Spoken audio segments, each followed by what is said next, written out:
Alors, on va parler, entre autres, du Shabbat, parce que le thème principal, les thèmes principaux de la paracha avec lesquels est Pécoudé, c'est le Mishkan encore. C'est le Mhm. Mishkan, la confection, Pécoudé, c'est l'inventaire de tout l'or, l'argent, enfin, et de l'or et l'argent, en tonnes, en kilos, et aussi ce qui a été fait. Donc, les outils qui ont été, et les ustensiles et les habits qui ont été faits. Maintenant, on parle vraiment du Shabbat. Et Shabbat, Shabbaton l'Hachem. Le Shabbat, c'est le Shabbat du repos d'Hachem. Je ne vous ai pas oublié, Monsieur Znati, pour le fameux livre que je vous ai dit. J'ai cherché sur Internet, j'ai trouvé. C'est en France. Et je pense qu'il est chez Victoria Gift, c'est-à-dire chez Monsieur Bouzaglo sur Victoria. Le Bli Neder, je vais aller l'acheter Bli Neder dimanche. Normalement, je dois faire une visite Non, non, non. Dites-moi, le dimanche. donnez-moi simplement le titre. Je vais aller le D'accord, chercher. d'accord, pas de problème. Et puis C'est quoi après, le voilà, on titre? pourra. C'est quoi le titre? Il faut que je revoie. Faut que je revoie. Ah. D'accord. En tout cas, alors, le tour, il est écrit comme ça. Vous connaissez tous ce, cette fameuse, dans le Moussaf du Shabbat, le Moussaf du Shabbat, vous avez remarqué qu'il y a dans le Patah Eliyahu De colonne. deux colonnes. Deux colonnes. Nous, on fait la colonne de Tikanta De gauche. Shabbat Ratita Komenotea. Et souvent, Zachar Letov, notre Hazan Daniel Asri, lorsqu'il fait la Kedusha, à la fin de la Kedusha, il entame Tikanta Shabbat à haute voix pour après aller à voix basse pour nous dire, pour nous mettre sur le bon chemin. Vous voyez, je ne sais pas si vous avez remarqué. Euh, D'où sort, donc, apparemment, les gens de Tanger, les Tangérois, Oh, les vrais, en tout cas, bon, les vrais Marocains. voilà, on ne va pas rentrer dans le sujet, c'est Znati Non, et non. Razak. Alors, les Tangérois, apparemment, ils faisaient l'autre. Mais d'où vient le minag? Le tour, il écrit le tour. Le rabbin Yaakov Ba'arel Tourim, il écrit dans son livre d'Orah Haïm, comme ça, son commentaire de la halacha sur Orah Haïm, il dit Oube Ashkenaz, Ashkenaz, ça veut dire en Allemagne, en Europe de l'Est, Nohagim Lomar Tikanta Shabbat. On a la minag de faire le Tikanta Shabbat. C'est quoi Tikanta Shabbat? Alors, j'ai pris avec moi le Shidon, si vous me permettez. Vous pouvez le suivre. Et j'ai traduit d'abord. Tikanta Shabbat, tu as établi le Shabbat. Ratita Korbenotea, tu as agréé les sacrifices qu'on y offre. Tivita Perushea, tu as ordonné ses lois dans ses détails. Imsidure Nesachea, avec les rituels de célébration. Mais Anegea, Léolam Kavodin Halou, ceux qui ont font un jour de délices, Léolam à jamais Kavodin Halou, d'une part honorable hériteront. Ils hériteront d'une part honorable à tout jamais. Toi, Mera Chaim Zachou, ceux qui y goûtent, une longue vie mériteront. Vegam Oave Devarea, et ceux qui aiment toutes les mitzvot du Shabbat, Gedola Baharu, la grandeur, ils ont choisi. Azmi Sinai Nistavu, alors au mont Sinai, on a reçu l'ordre, Paolé Akarouy, d'accomplir ces mitzvot d'une manière précise, etc. Et je ne sais pas si vous avez remarqué que lorsqu'on lit ce texte, il est fait d'une manière Aleph-Bet, mais Aleph-Bet à l'envers. Tikanta, Tav, Shabbat, Shin, Ratzita, Resh, Korbenotea, Kouf, Sivita, Tzadik, Perushea, Im, Sedoré, Nesachea, Meanega, Leolam, Kavod. Vous avez vu qu'on fait tout l'alphabet à l'envers? Est-ce que vous Oui. l'aviez remarqué ça? Non. Eh bien voilà, on le remarque ce soir.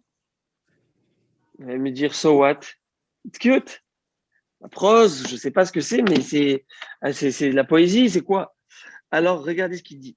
Il y a rien d'anodin, rien de banal. Mais ils le font À souvent. l'alpha, Ils le comment? font souvent, cette chose-là. Alors, ceux qui le font souvent, c'est les Ancheknesetek de là, c'est les gens de la Grande Assemblée, et il y a une raison à chaque fois. La première fois qu'on connaît qui le font souvent en Aleph-Bet, c'est David Dameler dans le Teilim. Dans Ashrei Betera, Bechol Yom Gadol Hashem. Et la Gemara, elle laisse pas passer. Elle laisse pas passer. C'est pas ici pour un effet de poésie ou quoi que ce soit. Non, non, il y a quelque chose. Donc, s'ils ont choisi de mettre ça, qu'est-ce qu'il y a? Donc, le Moussaf, qu'est-ce que c'est Moussaf? C'est la prière du Shabbat. Parce que Shacharit, Mincha, Arvit, il y a tous les jours. La prière qui est en supplément le Shabbat, qui marque le Shabbat, c'est la prière de Moussaf, à la différence des autres jours. Et il dit, si vous lisez au moins les 4 premiers mots, Tikanta, Shabbat, Ratita Korbanotea, ça fait le mot de Tishrak. Tishrak. Tishrak. Et qu'est-ce que ça veut dire Tishrak? Apparemment, ça veut rien dire. Et bien, l'ishrok en hébreu, pour ceux qui sont hébraïsants, ça veut dire siffler. Siffler. Je siffle. Lorsque je veux. Alors, il y a plusieurs fois. Alors là, vous voyez, je siffle. Siffler, il peut y avoir plusieurs connotations au sifflement, n'est-ce pas? Je peux siffler. Et habituellement, c'est pour faire signe à quelqu'un de se retourner, de venir vers. D'accord? Mais je parle dans le sens amélioratif des choses. Et, et, et qu'est-ce qui se passe? Et ça rappelle un pasouk dans Zecharia. Le prophète Zecharia, vous savez, on avait parlé de lui, n'est-ce pas? Le prophète Zecharia va dire Eshreka lahem vakabetsem. Viendra un temps où le bon Dieu va dire je vais leur siffler. Et ils se retourneront vers moi, ils viendront vers moi. C'est le moment où je vais siffler, ça veut dire le moment où je vais faire le signal. C'est le moment. It's now. C'est maintenant. Maintenant, il y a la délivrance. Donc, en fait, là, ce qu'on est en train de faire, on est en train de rappeler, de dire Hachem, grâce au Shabbat, qu'on est en train d'accomplir, amène la Géoula, et on est en train de faire un clin d'œil à ce verset de Zacharie, où il dit Dieu va nous siffler pour nous ramener vers lui, pour nous faire signe où c'est le moment de la Géoula. Et donc, à ce moment-là, on est en train de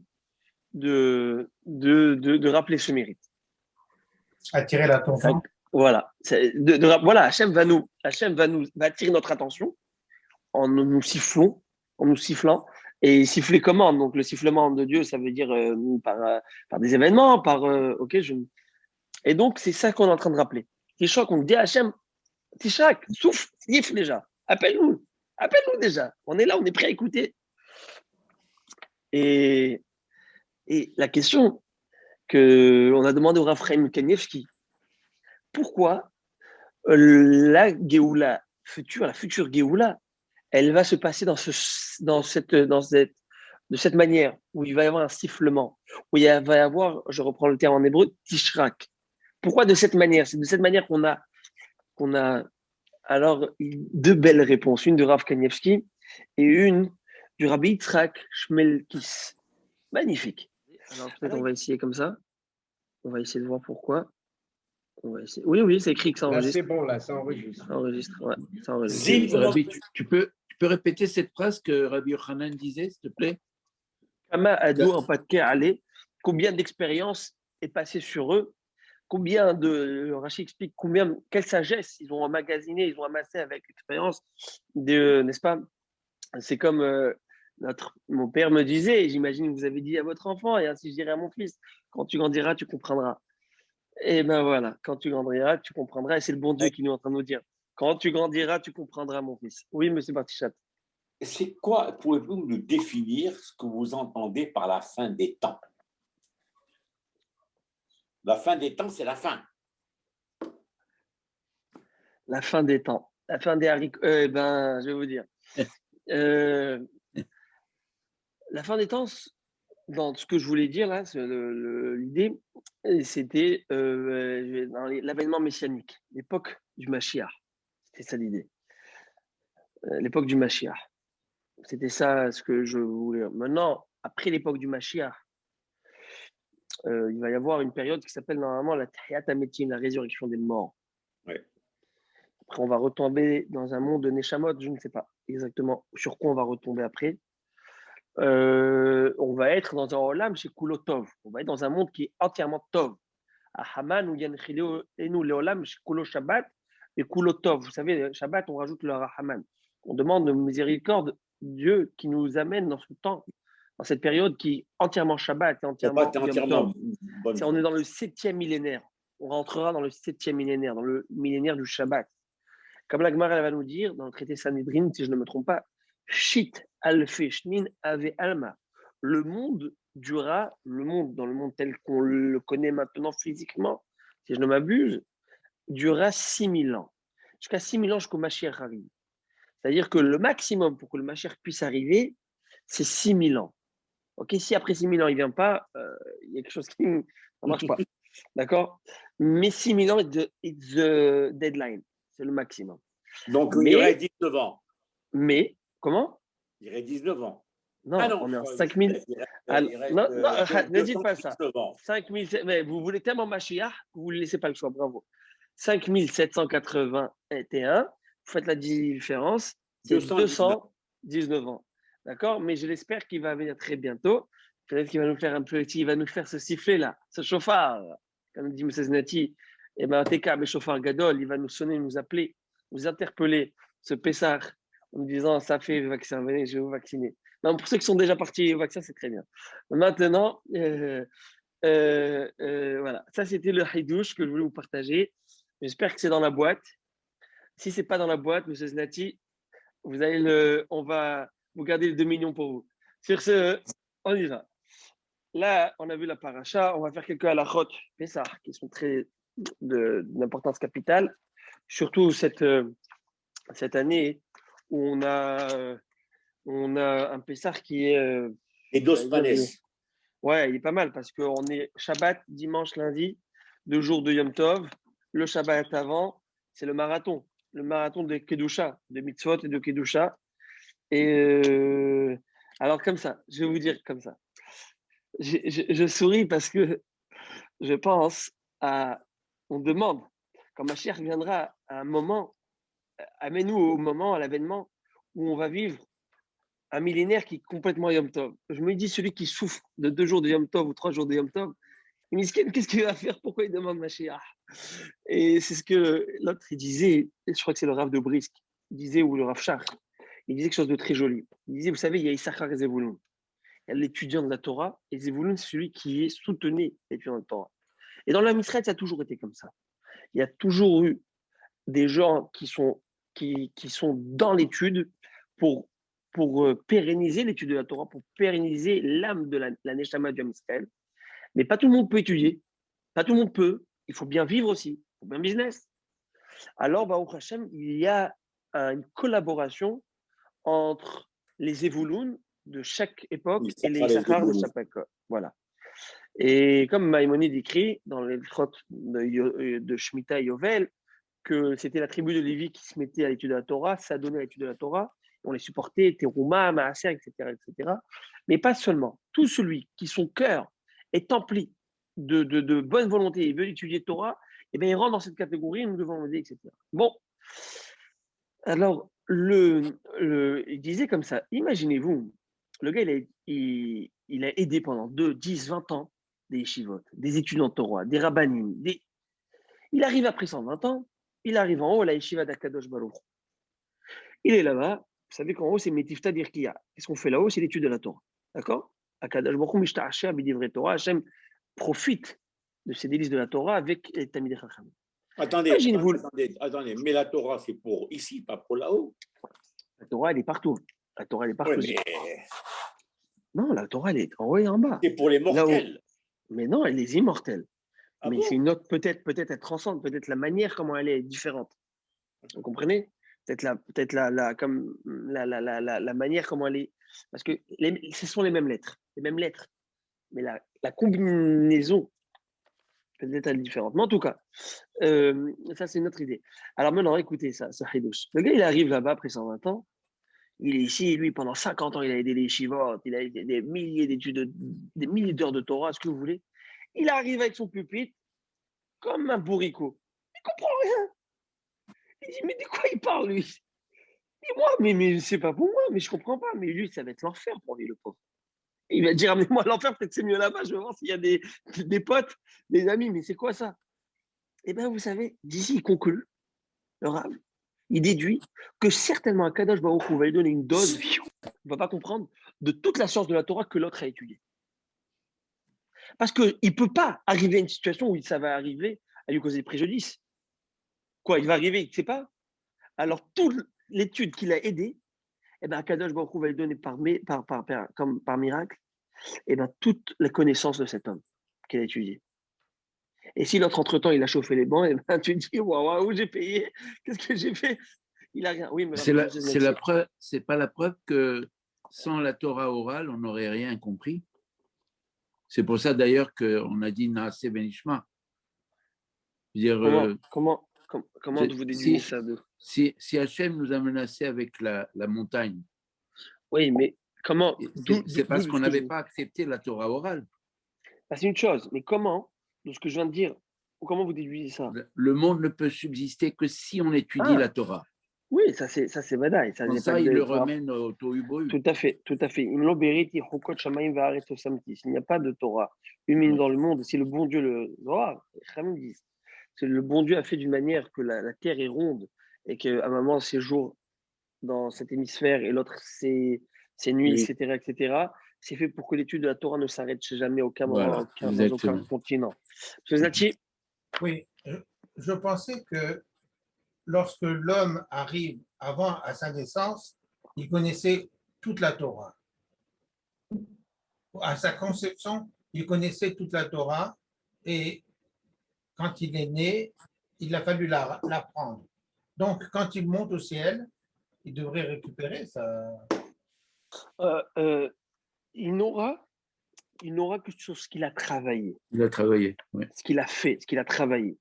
Ce cadeau, en fait, l'idée pourquoi on reçoit la Torah avant, Raveyado. une des raisons que j'ai vues pourquoi on l'étudie avant, c'est Mhm. pour que ça soit plus facile, plus accessible. Parce que la Torah, c'est divin. Et ce sont des notions parfois très compliquées à comprendre et parfois, ils veulent rien dire. Si tu parles de manière très logique et très carrée, très, j'allais dire, scientifique, tu comprends pas. Donc, la Torah, on te l'a donné.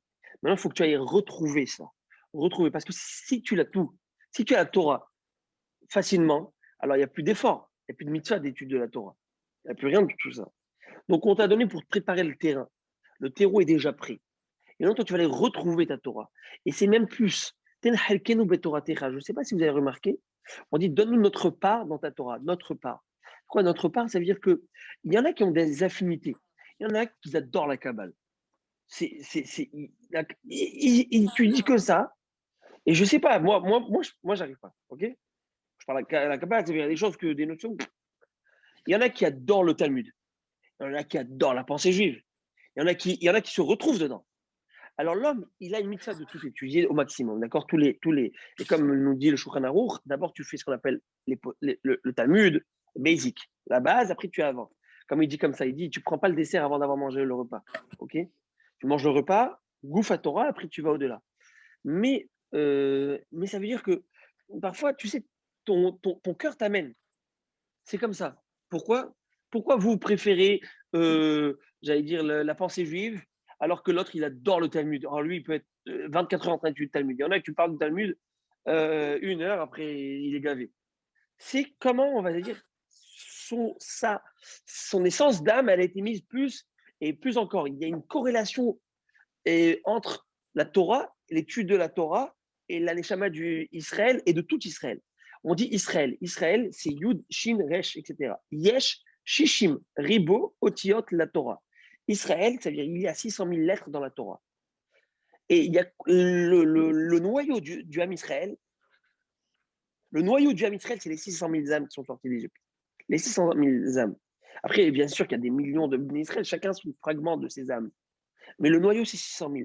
Et donc, de la même manière qu'il y a 600 000 lettres dans la Torah, ainsi, ces 600 000, chaque lettre, elle éclaire une neshama, elle éclaire une source. Et donc, c'est cette source-là que cette âme va chercher. Et parfois, l'homme va amener, après que l'homme va donner un hidouche, va donner une histoire, j'ai beaucoup aimé. J'oublie que c'était quel rave, je crois que c'était le Shagatarié. Le rave, il avait une question. Une grande question, je pense que c'était sur Maïmonide, ou je ne sais plus exactement. Je n'ai plus les détails. Mais toute la nuit, il a étudié pour essayer de comprendre et d'avoir. Je crois qu'il a eu tilt la réponse. Il a eu les réponses. Donc, il est très, très content. Le lendemain, il arrive à l'Eshiva pour être prêt à donner cette réponse. Et là, il y a un élève qui vient le voir et lui dit, vous savez, par rapport à la question que vous avez posée, ben, la réponse est ta ta ta ta. Voilà, le gars, il lui sort la réponse comme ça. Et ben, il est tombé des nues, mais surtout qu'il a eu une halichoute, disons, il était, il s'est dit, mais attends, toute la nuit j'ai étudié, je sais plus c'était qui veut le voir en rêve, ou il est au Navi, ou je ne Une sais. révélation. Il a dit, une révélation, il a dit, pas du tout. Il a dit, ce hidouche, ce cas, cette explication, elle était dans le ciel. Et toi, tu l'as amené sur terre. Toi, tu l'as amené sur terre. Toi, tu as débloqué, tu as ouvert la porte de ce hidouche, la porte de cette Torah, la porte de ces notions. et de ses valeurs. Et dès lors où tu l'as amené sur Terre, ah ben après, elle était ouverte à tout le monde. Et lui, il a ouvert, il a eu la réponse à ce moment-là, facilement. Mais c'est toi, par ton étude, par ton acharnement, dans cette situation, dans ce limoud, etc., avec les difficultés, avec la haniout, ta pauvreté, avec ce que tu veux, tu as ouvert. Tu as ouvert le shefa. On dit que le tzaddik, il amène le shefa. C'est quoi il amène le shefa? C'est-à-dire qu'il amène, on dit Rabbi Haïna ben Dossa, il a amené pour tout le monde la subsistance. Et lui-même, je suffisais on avait vu d'un petit kilo de caroube d'une semaine à l'autre. C'est-à-dire que lui, il ouvre les portes pour tout le monde. C'est lui qui va ouvrir les portes. C'est lui qui va ouvrir les portes. Bon, ça, c'était une petite idée. Maintenant, par rapport aux lois de Pessah, alors vous savez, on fait ce qu'on appelle la Hagala. Et le Liboun, on fait la cachérisation Pessah des ustensiles qui vont nous servir durant le Pessah. Alors, pourquoi cachériser? On parle d'ordre halachique. Pourquoi la cachérisation? Un ustensile, tel qu'il est. D'abord, il faut mettre la base. La Torah nous interdit, pendant 7 jours, de consommer du levain et toute chose qui est hametz. Et du levain, c'est les choses qui rendent, qui fermentent, n'est-ce pas? La levain mère, vous savez, la pâte mère, c'est celle qu'on. Bref. Et celle-ci, bien qu'elle ne soit pas comestible, personne ne peut manger du levain, mais c'est dégoûtant. D'accord? Mais, donc le levain, même s'il n'est pas mangeable tel quel, il est interdit. Et toute chose qui est levée, toute chose qui est hametz, c'est-à-dire qui est à base des 5 céréales, 5 céréales, le blé, l'orge, l'avoine, l'épeautre et le seigle, et qui a fermenté, c'est hametz. La Torah va te dire, plus encore, de ne pas le consommer, et celui qui le consomme, karet, c'est une des plus grandes avérotes. Mais c'est pas que ça. C'est que l'oïra et l'oïmatse, tu ne peux pas en avoir en ta possession. Et ça, c'est un hidouche. Ça, c'est exceptionnel. Parce que, par exemple, quelqu'un il a un cheval, on ne peut pas manger du cheval. On ne mange pas la chevaline, d'accord? On ne mange pas de là. Mais est-ce que je peux avoir un cheval? Bien sûr, je peux avoir un cheval. Est-ce que je peux posséder un âne? Je peux posséder un âne. Quel est le problème? Je ne peux pas faire un élevage de porc. C'est un élevage de plein de trucs. Mais ça, la Torah ne t'interdit pas de posséder. Mais là, la possession, tu possèdes du Hametz, tu en feras un interdit de la Torah. Why? Pourquoi? Et plus encore, c'est que toutes les Aïsourim chez Torah, toutes les interdits de consommation de la Torah, ils ont normalement ce qu'on appelle des bitul bishishim. C'est quoi bitul bishishim? Ils s'annulent dans 60 volumes supérieurs. J'ai un peu de lait qui est tombé dans ma mythe de viande, 60 fois le volume, le lait n'est plus identifiable, c'est caché, ça fait. Pareil pour des animaux interdits, etc. Mais le hametz, un grain de blé, pendant Pessah, tout est hametz, c'est fini, je ne peux plus goûter, plus rien. On est très virulent sur ce hametz. Je comprends que le Radbaz, Rabbi David Ben Zimra, qui a vécu, je pense, ça fait 3-4 siècles, il va se poser la question, il va dire, mais je ne comprends pas. Comment ça se fait que la Torah, elle est anti-hametz, elle est raciste? C'est du racisme contre le pain, là, la baguette française. Allô? C'est la banette. Je ne sais pas si vous connaissez en tout cas. Mais c'est pas possible. Et il dit, j'arrive à une conclusion qui est d'ordre, non pas halachique, mais d'ordre agadique, d'ordre pensée juive. J'arrive à une conclusion que le Hametz, c'est le Yetzirah. Et le Yetzirah, le Torah te dit rien de rien pendant les 8 jours. Et là, vous allez me dire, bon non, cher Orlan, 8 jours de Hametz, 8 jours de Hametz interdit, mais toute l'année, la baguette, on la mange, mais comme il faut. On se régale de tout. Va trouver gluten free. Va chercher. Alors, le Hametz, c'est bon, les terrains. Les terrains, c'est quelque chose de bon. Oui, toute l'année, c'est quelque chose de bon. Et je vais expliquer. Quand Dieu a créé l'homme, et créé à la fin, Viné Tov Meod. Et voici que c'était très bien. Et Rachid de dire sur place, Tov Meod, c'était très bien par rapport au Yitzhara qui a été créé avec lui. L'homme doit se travailler. L'homme, il est là pour construire, pour créer, pour avancer, pour évoluer, progresser. S'il n'a pas de résistance, je ne peux pas jauger tes compétences si je n'ai pas de résistance en face de toi. Plus encore, le Yitzhara, ça, je donne une parabole magnifique, c'est tel un cavalier et sa monture de cheval. cheval t'amène à bon port, il t'aide, il te sert. Quand est-ce que tu sais que c'est toi le cavalier, le maître de la situation? C'est lorsque tu arrives dans un carrefour, et là, tu prendras les rênes à gauche ou à droite, et le cheval va suivre. Mais si au carrefour, c'est lui qui te mène, eh bien, en fait, c'est toi le cheval, c'est lui le cavalier. C'est simple. Le Yetzer Hara, c'est notre cheval. Notre cheval, c'est tout ce qui est les envies et les besoins du corps bestial. Manger, boire, dormir, rapport sexuel, tout ce que tu veux. Tout ça sont là pour servir le divin dans ta mission ici-bas. Sauf que tu peux dire que tu es en train de servir. D'accord? C'est cette voiture qui t'a été mise à disposition par l'entreprise. Mais tu ne peux pas l'utiliser à des fins personnelles, n'est-ce pas? Alors, quand est-ce qu'on va savoir si le cheval, tu l'utilises à des fins personnelles ou vraiment tout est axé au bon Dieu? Eh bien, pendant 8 jours, tu vas t'en passer de ce cheval. Pendant 8 jours, tu vas dompter ce cheval entièrement. Tu vas prouver que c'est toi le maître. Il n'y a que toi. Et que ça, c'est qu'un accessoire. Il n'est là que pour t'aider. Mais c'est toi la personne responsable de tout. Et c'est toi qui dois arriver à bon port. Tu t'aides du cheval, tu t'aides de cette voiture, tu t'aides de ça. Mais prouve-nous que c'est bien toi. C'est bien toi qui dirige, et non pas le contraire. Et donc, on va te faire une cure. Vous savez, aujourd'hui, c'est à la mode, les cures. Les cures, des détox. On va faire des détox. Là, vous savez, les régimes. Régime concombre, régime traroued. Chaque chose avec leur. En tout cas. Alors, c'est ce régime qu'on fait. Et dans cette période, et pourquoi cette période, spécialement cette période? Vous pouvez me dire, alors fais-moi ça sous côte. On fait sous côte Pessah, et c'est tout, cher ami Israël. On fait, fais-moi Pessah Hanouka. Non, il y a les sphinges. On peut pas. Hanouka, on peut pas, il faut garder les sphinges. Par contre, l'idée, elle est comme ça. C'est ça qui nous dit le Rav Pinkus, beautiful. Il dit, on a eu l'occasion de le dire. On a eu l'occasion de le dire dans le shiur. Je vais le répéter, vous allez vous souvenir. Lorsqu'un enfant naît, la première chose qu'on attend, nous sommes en suspense, dans le stress. La sage-femme, la maman, le parent sont tous là. Parce que bébé est extirpé du ventre de la mère, on attend tout de suite le pleur, le cri. Ces cris entremêlés à des cris de joie et d'émotion, mais c'est le cri de la vie, le cri de l'oxygène. Ces minutes sont fatales. Si l'oralénou, l'enfant ne reçoit pas l'oxygène à temps, il peut y avoir des lésions cérébrales l'oralénou irréversibles. Et c'est intéressant qu'à l'âge de 8, 10 ans, 12 ans, ce même enfant va jouer avec ses camarades sous l'eau à la piscine en faisant le concours de celui qui fait l'apnée le plus longtemps. Et après 3-4 minutes, rouge comme une tomate, il se lève, prend un bol d'air. Il dit, je ne comprends pas. Là, cet enfant, il fait 3-4 minutes sans problème, no stress.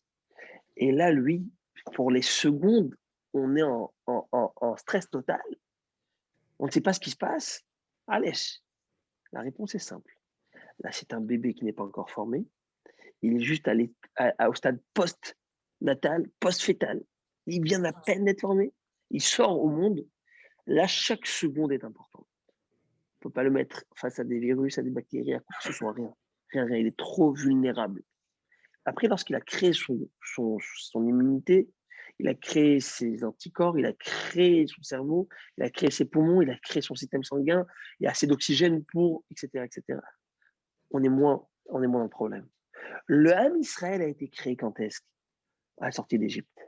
Le Ham Israël était à son état embryonnaire. Il sort d'Égypte le 15 Nissan. C'est maintenant que le bébé est né. C'est maintenant qu'il naît. Et bien, si c'est maintenant que le Ham Israël est en train de naître, eh bien, il n'y a pas de place où il est. Maintenant, on n'est pas là à dire je vais le tester, je vais mettre de la résistance. Imaginez-vous, vous mettez un gosse de 8 jours, tu dis bah, je vais lui créer ça, je vais lui créer ses anticorps, là, je vais lui mettre toutes les bactéries au monde. Pas du tout. D'abord qu'il soit formé, d'abord qu'il ait les bagages pour pouvoir résister. Sinon, il n'y a plus de Dieu, il n'y a plus rien. Sinon, ça ne veut rien dire. C'est de la bêtise. Le Ham Israël est en train de naître quand? Et on renaît. On renaît tous les 15 Nissan. On a besoin ces 7 jours, cette semaine, de prendre nos bagages, de prendre nos forces. On sait quels sont nos objectifs. Le cheval est de côté. Nous, on sait maintenant où est-ce qu'on doit aller. On est en train d'avoir le briefing, la mission du bon Dieu. Où? Qu'est-ce? Quoi? Comment? Tu as tout. Tu as tes bagages. Tu as mangé ta matzah de Emouna, qui va nous dire le Zohar, c'est le pain de la Emouna, etc. On expliquera bien dire dans les prochains shiurim pourquoi. Eh bien, si c'est comme ça, eh bien, là, tu peux après manger ta baguette qui est représentée les tiaras. Là, tu peux remonter sur ta monture et aller droit au galop vers ton but. Voilà, je pense que c'est une magnifique, à mon humble avis, que Rav Pinkus nous explique comment le Yetzirara est symbolisé par le Hametz. Hametz qui est la vanité, le Hametz qui est le gonflement. Une personne n'est amenée au Yetzirara, n'est amenée à faire des bêtises que parce qu'il est gonflé par son ego. Son ego, ça veut dire sa passion, ses envies. S'il faisait abnégation de ses envies, il savait s'arrêter au bon moment, eh ben, il aurait laissé la place au bon Dieu, il aurait laissé la place à l'autre. On est tous comme ça. Je mets moi aussi dans le même paquet, d'accord? Mais c'est la fermentation, c'est cette gava, c'est ce Yetzirara. Pourquoi le Yetzirara est bon l'année? Parce qu'on sert Dieu avec. Et pourquoi Pessah, on se limite? Parce que là, on est en train de prouver que l'année, c'est bien lui qui me sert et non pas le contraire. Et le diplôme et l'examen, c'est maintenant que je suis en train de passer durant Pessah, où l'âme Israël était devenu peuple. Voilà l'idée en principe. Et Alors, l'argument est bon pour toutes les mitzvot, si on veut. Shabbat, Bon. c'est le même argument qu'on peut mettre ou faire pour toutes les autres mitzvot. C'est-à-dire par rapport au Yetzirara? Oui. Oui, mais le Yetzirara, là, je l'ai dit à la fin en fait, mais il faut aller, c'est qu'il y a ici un point commun. Le point commun, c'est la fermentation. Comme Rabbi Alexander, on l'a étudié ensemble, souvenez-vous, on l'a étudié au début du Talmud, du traité Berachot, qu'il disait en sortant du Beth Midrash, il disait à Hachem comme ça, Retsonez-nous, tu sais Hachem, que Retsonez-nous la sot Retsonecha, que notre volonté est de faire la tienne. Et il a mis Merakev, mais c'est qui nous bloque? C'est qui nous met des embûches? C'est Or Shebaïsa, c'est le levain qui est dans la pâte. Et Rachid de dire tout de suite, c'est le Yetzirara. Pourquoi il s'appelle Seor le levain? Parce que s'il n'y avait pas cet ego de dire je suis indépendant, cet ego de dire je peux choisir, j'ai la liberté de faire ce que je veux, et à Dieu ne plaise, eh bien je ne l'aurais pas fait. C'est-à-dire que la base première de toute mitzvot, faire le Shabbat, manger kasher, porter les tefillin, etc. Tout ça, c'est quoi? C'est enfermer ma personne, mes volontés, et les enfermer et les adapter aux volontés de Dieu. Mais ça, si j'ai de l'ego, si j'ai du Yetzirara qui est ce qu'on appelle l'orgueil, eh ben, je ne me permets pas. Qui va m'obliger à faire des choses? Personne. Donc ça, c'est la base pour pouvoir faire toutes les mitzvot. Mais le Shabbat est le principe du Shabbat, on a dit rapidement, c'est faire ce que Dieu t'a demandé parce qu'il s'est imposé, etc., etc., etc. Mais si je n'ai pas envie de le faire, tu ne le feras pas. Très bien. Mais c'est quoi qui te pousse à ne pas le faire? C'est ta personne.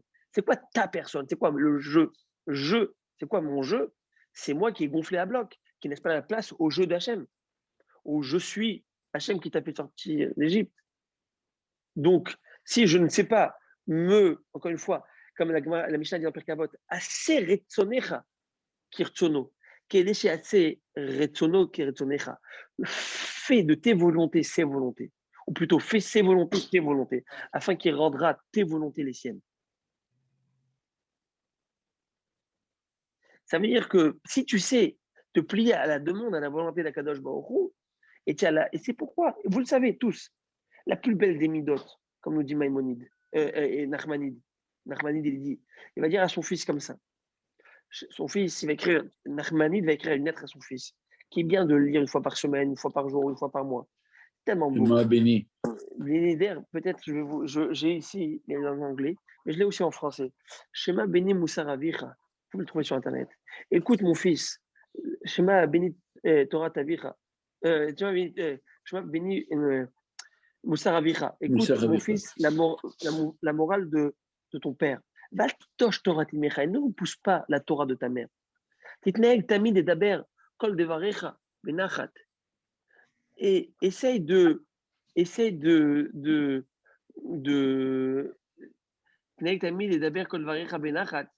veut dire essaye de parler avec beaucoup de sérénité, toujours beaucoup de sérénité. Pourquoi? Et qu'aider et que la dame, à toute personne, ou les chol'et, et à tout moment, ou basit inatem inakaas. Et ainsi, tu vas Évite la pouvoir colère. sortir Évite de la la colère. colère. la colère. Éviter la colère. Et il te dit quoi? Déjà, les choladam. C'est quoi les choladam? À toute personne. Vous savez, le kaas, lorsqu'on est énervé, tu as vu celui-là, pourquoi il s'est pris? Mais tu rigoles ou quoi? Celui-là, c'est un petit. Tout de suite, tu vas régresser son rang social à la personne pour pouvoir, te l'écraser. Alors, il te dit, l'école à dame, ça ne change pas. C'est un gamin ou pas, accepte la vérité. Mais cholet, à tout moment. Mais mina kaas, et lorsque tu pourras arriver à dompter cette colère, il y a allé ali becha midatanava, va surgir dans ton cœur le trait de caractère qui s'appelle la modestie. Midatanava. Shei mida tova mikol amidot atova. C'est la plus belle et la meilleure de tous les traits de caractère, la anava, la modestie. Et les pires des traits, To'avat Hashem kol govalev, qui est abomination pour Dieu, tout celui qui a la fierté, tout celui qui a l'orgueil. Vous savez, entre nous, on a tous une orgueil, on a tous de l'orgueil, on a tous aussi nos moments de modestie. Et vous savez que lorsque on n'arrive pas à mesurer combien c'est, j'allais dire, la puanteur de l'orgueil. Vous savez, quand vous voyez des gens, on n'arrive plus à mesurer chez les autres. Quand vous voyez quelqu'un qui parle avec arrogance, dans un scénario, dans une discussion parfois qui n'a rien à voir, ok, tu vois de côté, et tu vois comment la personne, elle parle à l'autre, à une tierce personne. Des fois avec, comme si c'est le maître du monde, le roi du monde. Et que tu me dois, tu fais, pas de merci, pas de s'il te plaît, pas de rien. Et que tu vois ça, tu te dis, mais c'est écœurant. C'est écœurant. Et bien, c'est le même scénario que tu juges parfois, on est comme ça. Et bien, c'est écœurant. Toi, va, c'est abomination. Et c'est cette même chose, en fait, à petite échelle, ou plutôt à très grande échelle, qu'on a tous dans notre cœur lorsqu'on fait une avéra. Lorsqu'on fait une avéra, et moi en premier, c'est parce qu'en fait, je dis à Hachem, lorsque je fais ces trucs, je fais maintenant, laisse-moi faire. Maintenant, je veux. Maintenant. Mais si j'avais à l'esprit, à chaque instant, la conscience du bon Dieu, je ne pourrais pas faire une avéra. Et vous savez, comme maintenant qu'on parle de ça, c'est extraordinaire. Vous savez pourquoi Moshe Rabbeinu, il a détruit les premières tables de la loi? Il les a plutôt brisées. Alors, selon Rachi, explication simple, c'est qu'il a dit à Hachem, qu'est-ce qui nous relie? La ketouba, la clause du mariage entre nous, entre l'âme Israël et toi. Eh bien, je détruis ces clauses. Et puis, ils ont fait un Abodazara et alors, so what? Ils ne sont pas engagés, entre guillemets. Entre guillemets, l'acte du mariage, voilà, je viens de la briser. Je viens de le briser. Et donc, la responsabilité est moindre. Mais nos sages vont nous dire que s'ils n'avaient pas détruit les premières tables de la loi, eh bien, nous n'aurions jamais oublié la Torah. Nous, on étudie, d'accord? On est en train de faire des shiurim. Dans un an, si je vous rappelle chaque Gemara que je viens d'étudier, est-ce que vous allez avoir, si vous n'avez pas fait la révision mot par mot, il y en a même dans 2 semaines, 3 semaines, moi en premier, demain. C'est dû à quoi ça? Parce qu'il a brisé les premières tables de la loi. Et s'il n'avait pas brisé les premières tables de la loi, on aurait eu une mémoire photo et qu'elle reste. Et d'un autre côté, vous allez me dire, eh ben, dommage. Eh ben non, heureusement qu'il a fait ça. Et il a fait ça pour nous sortir un petit peu d'un pétrin lequel. Imaginez-vous combien ça serait moche. Un Tamid Racham qui fait des Averot. Une personne qui a toujours étudié et qui a toujours en mémoire ce qu'il a étudié, toujours à chaque instant, et lorsqu'il fait une Avera, il est en train de manger du porc, ou il est en train de cohabiter avec une femme interdite, etc. Et à ce même moment-là, il a toutes les idées de la Torah en tête. Vous imaginez combien ce scénario est horrible? Eh bien, il a jeté, il a brisé pour dire, je détache. Je détache pour que lorsque même une personne, ça arrive que des personnes retournent leur veste. Les Tamidei Chachamim, ça arrive, je connais des gens dans cette ville, Laura Lénou. Ça arrive qu'ils ont été des conférenciers, qui étaient des étudiants en Torah, qui étaient des gens, et qu'à un moment, ils ont tourné la casquette à cause de la passion. Ils sont tombés dans le Yitzhara. Mais si cette même personne restera toute sa vie Tem Kracham, on se dit, c'est moche. Et il y a un verset qui dit Nezem Zahav Be'af Hazir, une boucle en or dans un nez de cochon. C'est-à-dire que tu ne mets pas des bijoux de 24 carats sur un cochon. Ça veut dire quoi? C'est-à-dire que c'est pas joli. C'est pas joli. Une personne qui se comporte mal, qui est immorale, et qui est dans la débauche, et qui est dans tout ce que tu veux d'immoral, de bassesse, et avec ça, il a la Torah, ça ne marche pas. Alors Moshe Rabbeinu, il nous a sortis de ça, de cette idée-là que c'est pas possible. Ça ne peut pas cohabiter simultanément au même moment. Au même moment avec, c'est pas possible. Et ça aurait été bien plus grave pour une personne qui fait une Avera lorsqu'il est en connaissance de cause, avec toutes les convictions, avec toutes les connaissances. Oh, combien ça aurait été bien plus grave. Donc, il nous a vraiment, Moshe Rabbeinu, il nous a vraiment, d'une certaine manière, sorti de l'auberge. Et c'est intéressant parce que le bon Dieu va lui dire, à 3 reprises dans la Torah, le Midrash dit, mais une de ces reprises, c'était celle-ci, il va lui dire, good job. Yachar Koracha. Lorsqu'il a cassé les tables de la loi, il va lui dire, good job. Tu as bien fait, moi. Tu as très bien fait. C'est quoi tu as bien fait? Tu as bien fait, c'est-à-dire que tu as trouvé toujours une situation atténuante pour le Ham Israël, pour mes enfants, pour l'homme qui est faillible. Voilà mon Rav Rabotai. Maintenant, je reprends. Je n'ai pas fait la halachot. Mais ça, il faut m'arrêter. Quand je voyais que je pars trop dans la pensée Moussa, je vais en vrille, là, il faut tout de suite me ramener à l'ordre. Là, c'est pas bon. Aaron n'est pas là pour faire ça. Il n'est pas là. C'est pour ça que je me suis permis. OK.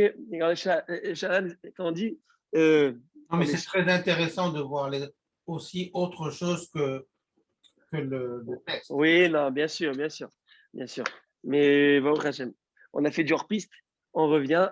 Et on revient sur les lois. Alors maintenant, pourquoi je parlais de tout ça? Certainement que Pessah, on aura l'occasion de parler un peu de tout à la synagogue. J'espère que d'ici là, ils vont ouvrir, je prie le bon Dieu qu'ils vont ouvrir un peu les rangs là, pendant la synagogue. Je sais pas, je l'espère. Parce que faire à 10 comme ça, Pessah, c'est pas, ça va pas être si joyeux, mais en tous les cas, on ne perd pas espoir. On est toujours avec le sourire, toujours avec le sourire. Comme on a dit, que même plus tard, on va comprendre pourquoi Kadosh Baruch Hu, il a fait ça. Etov, comme Joe Gabé, il avait dit cette magnifique histoire. Il avait dit cette personne qui est montée, qui avait une longue vie. Vous connaissez l'histoire, il a répété plusieurs fois. Il avait une longue vie. Comment tu es? Tous tes amis sont morts, toi, tu es vivant. C'est très simple. Les amis, quand un est mourait, il disait pourquoi? Le bon Dieu a dit viens, je t'explique. Moi, j'ai jamais demandé pourquoi. Il ne va jamais m'expliquer. Je suis bien ici, pas besoin qu'il m'amène là-haut. Maintenant, pourquoi j'ai parlé de ça? La Torah nous a dit comme ça. Si tout Hametz est interdit, tout levain, tout grain, toute miette de Hametz est interdit, si c'est comme ça, hein, il faut, si on veut utiliser la vaisselle non cachère, les Pessah, il faut la cachériser. Et pourquoi? La Torah, après la conquête de Midian, après la guerre contre Midian, elle va nous donner une mitzvah. La mitzvah de cachériser le butin. Pas des bijoux. Les bijoux, je ne peux pas besoin de les cachériser.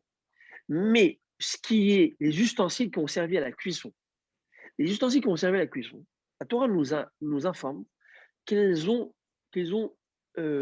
absorbé des sucs alimentaires et ces sucs qui sont dans les parois de cet ustensile va se recracher sur le plat qu'on va cuisiner.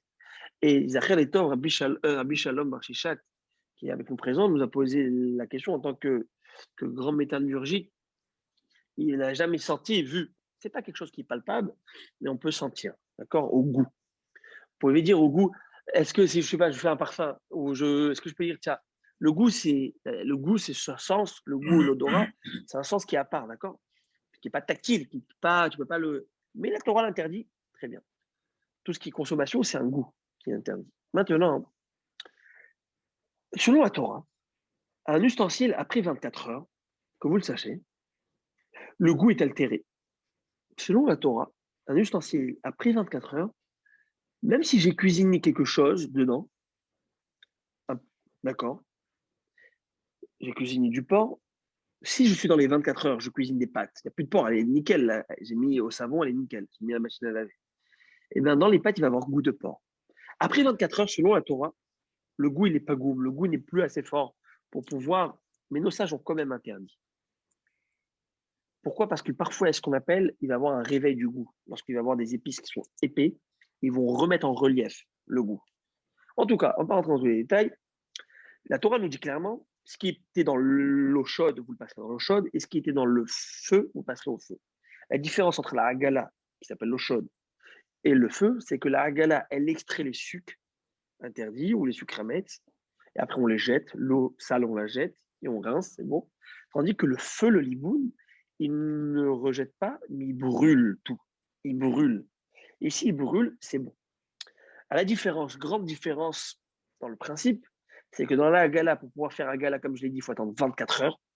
Il faut que le goût soit altéré, puis après, je peux faire la hagala. Le liboun, si je suis mal pris, je peux faire dans les 24 heures. Mais il faut chauffer à blanc. En français, on appelle ça chauffer à blanc. C'est-à-dire quoi chauffer à blanc? En fait, c'est l'amener à une température où il rougit. Le fer, c'est comme ça, il rougit. Après, il y a une pellicule blanche qui se forme, vous savez, qui tombe. Sauf que dans nos matériaux d'aujourd'hui, on ne voit pas tellement ça parce qu'ils sont très épais et les revêtements sont assez costauds. Et donc, Rav Ophir Malka, il amène. Rav Ophir Malka, c'est le livre, Élie, si tu vois, c'est le livre qui a toujours Emmanuel dans sa main là. Il amène 371 degrés Celsius. C'est la température. C'est pourquoi nos fours. Alors maintenant, vous allez dire quel ustensile on doit cachériser à l'eau chaude. L'eau chaude, ça veut dire pas l'eau chaude du robinet, mais de l'eau qui est sur le feu, en train d'ébouillanter. C'est ça qu'il appelle l'eau chaude. Et lequel je dois mettre sur le feu. La Gemara va stipuler une loi qui est claire. La loi de Kebol Okarpolto. De la même manière que le sucre a été absorbé, de la même manière, il faut la même degré de température pour le recracher. Voilà. Et tout de suite, la Gemara va dire que ce qui est à sec, utilisé à sec, comme par exemple, je vous ai dit des brochettes en fer, avec des boulettes qui sont fabriquées avec du pain, c'est à sec, il n'y a pas de liquide quand je mets. Donc ces brochettes en fer, elles sont chametz. Pour pouvoir les cachériser, je ne peux pas les mettre dans de l'eau bouillante, dans une casserole avec de l'eau bouillante. Parce qu'elles, lorsqu'elles ont absorbé, elles ont mangé, j'allais dire, ce chametz, elles l'ont pris à sec au moyen du feu. Donc ce n'est que dans le feu qu'ils pourront se cachériser. Par contre, une casserole, j'ai fait des pâtes au fromage, les pâtes c'est chametz, il y avait de l'eau de cuisson, eau, huile, eau et huile, c'est considéré du liquide, et donc ça me suffira de la mettre dans une casserole qui est ébouillantée, et dedans je la mets. Et comme ça, après 24 heures. Par contre, il faudra qu'elle soit complètement nettoyée, qu'il n'y reste plus une goutte de chametz, parce que s'il reste du chametz dans la hagala, et bien ce morceau de pâte qui est collé à la poignée, et bien ce même, il va retransmettre par la chaleur, donc ça ne sert à rien. Donc il faut que ce soit nickel, 24, 24 heures, 24 hours, 24 heures, je le mets, je l'ébouillante. Comment on fait? Normalement, on a toujours deux vaisselles. Vous allez me poser une question qui est intéressante. Vous me dites, ça c'est écrit dans la Torah. Si c'est écrit dans la Torah, pourquoi nous ne faisons pas de beracha dessus? Baruch Hashem, Elokeinu melech haolam, asher kedeshanu mitzvotav v'tzivanu, à la hagala, à la liboun. On ne fait pas de beracha. Vous avez remarqué qu'on ne fait pas de beracha dessus. Comment ça se fait? Alors, surtout qu'il y a des avis qui pensent que c'est une mitzvah toraïque lorsqu'on est en train de cachériser. On est en train de faire le commandement divin qui est que quoi? Qui est tu dois cachériser, tu vas pouvoir manger. Réponse, c'est pas obligatoire de cachériser. J'explique. Tu n'es pas obligé de l'utiliser, tu peux t'acheter une nouvelle vaisselle. Ça, c'est un. Deuxièmement, pourquoi tu le cachérises? Pour ne pas transgresser le commandement négatif de ne pas manger du chametz ou le commandement négatif de ne pas manger du porc. Moi, j'ai loué un chalet, il y avait des fourchettes, il y avait des couteaux, il y avait des cuillères, il y avait une casserole, j'ai voulu cachériser tout ça. Je l'ai cachérisé. Pourquoi je l'ai fait? Pour ne pas manger des sucres non cachers. Ne pas manger des sucres non cachers, c'est-à-dire un aliment non cacher, est-ce une mitzvah positive ou négative? C'est une mitzvah négative, n'est-ce pas? De ne pas manger du non cacher. L'otochlou, ne pas manger, c'est une mitzvah négative. Est-ce qu'on fait une bracha sur une mitzvah négative? Jamais. Par exemple, je passe devant un porc, devant un Big Mac, McDo. Ah, je le vois à l'image comme ça. Ah. Est-ce que je passe devant, je fais Baruch Ata Hashem, Hashem que je ne mange pas le Big Mac? Non. Il y a des brachot sur ce qui est positif d'action. Loulav, tefilin, tetadaim, etc. Sur une action positive. Mais il n'y a jamais de bracha sur une action négative. Et comme je vous ai dit, cachériser, c'est quoi? C'est ne pas enfreindre une action négative. C'est pourquoi on ne fera pas de bracha dessus. Vous voyez? Donc, deux réponses. Première réponse, tu n'es pas obligé de l'utiliser. Deuxième réponse, c'est que c'est limite ça. C'est toute cette cachérisation, elle est bien pour ne pas faire mitzvah négative. Il n'y a pas de bracha sur mitzvah négative. Voilà, ça c'est l'idée. On va passer encore peut-être un petit point, je termine avec ça, le shiur. C'est que selon la Torah, si tu as cette casserole qui est Hametz à la maison, est-ce que tu dois la vendre au goy? Non. Parce que le Hametz qui est absorbé dans les parois, il n'est pas visible. Est-ce que tu vas manger de l'inox? Tu peux pas manger de l'inox. Est-ce qu'il y a du Hametz maintenant? Non. C'est quoi la seule peur qu'on a? C'est que tu cuis un poulet pendant Pessah. Le poulet n'est pas Hametz. Et les sucres Hametz vont venir sur le poulet. Donc le poulet devient Hametz. Voyez-vous? Et donc là, tu as du Hametz. Mais si tu ne l'as pas utilisé pendant Pessah, le Hametz n'y est pas ici à l'œil nu. Et s'il n'y est pas à l'œil nu, qu'est-ce que tu vas faire avec? Tu le vends au goy, tu le vends quoi? Des casseroles? Et surtout ne pas le vendre au goy. Parce que si tu le vends au goy, tu tombes dans un problème de tes billets de Kélim. Tu vas devoir faire tes billets de Kélim après. T'imagines? Donc c'est pourquoi qu'est-ce que tu fais si tu ne veux pas les utiliser pendant Pessah? Tu lui mets tes casseroles dans ton placard, tu mets un scotch, tu mets Hametz, voilà, et shalom à l'Israël. Voilà. Pourquoi on les cachérise? Pour ne pas arriver à faire sortir les sucres alimentaires sur l'aliment que je vais cuisiner maintenant. Bon, Rav Rabotai, le shiur arrive à sa fin. Et je vous remercie pour votre attention. Je me suis régalé avec vous, avec ces livrets de Torah. Les maîtres. Et je vois je dis régalé parce que je vois qu'il y en a qui est dans des cuisines. Donc, on s'est vraiment régalé de livrets Torah. Il y a eu à boire et à manger. Baruch Hashem. Et voilà, qu'Hachem puisse nous donner toujours la force de pouvoir partager en bonne santé, toujours, ces livrets Torah, qu'on puisse profiter, jouir de sa Torah, et que tout ce livret Torah Amen. soit pour la réfouache de tous les malades, et entre autres, Alexandra, Amen. Esther, Bat Patricia, Lina, Amen. et Vanessa, Amalia, Ben- Bat Ruth. ben- Qu'Hachem leur envoie une réfouache Chaim Ben- Chaim Ben, Chaim Ben Mesouda. Chaim Ben Mesoda. Qu'Hachem leur envoie une réfouache Amen. complète Amen. dans tout leur Beramach et Vareem, ou Chassa Guidem, Amen. El la Refan Amen. Aleem, El la Refan Aleem, Amen. Kol Tov, et bonne soirée. Amen. Kol Tov. Chazak Ubaruch. Baruch Hem Tov.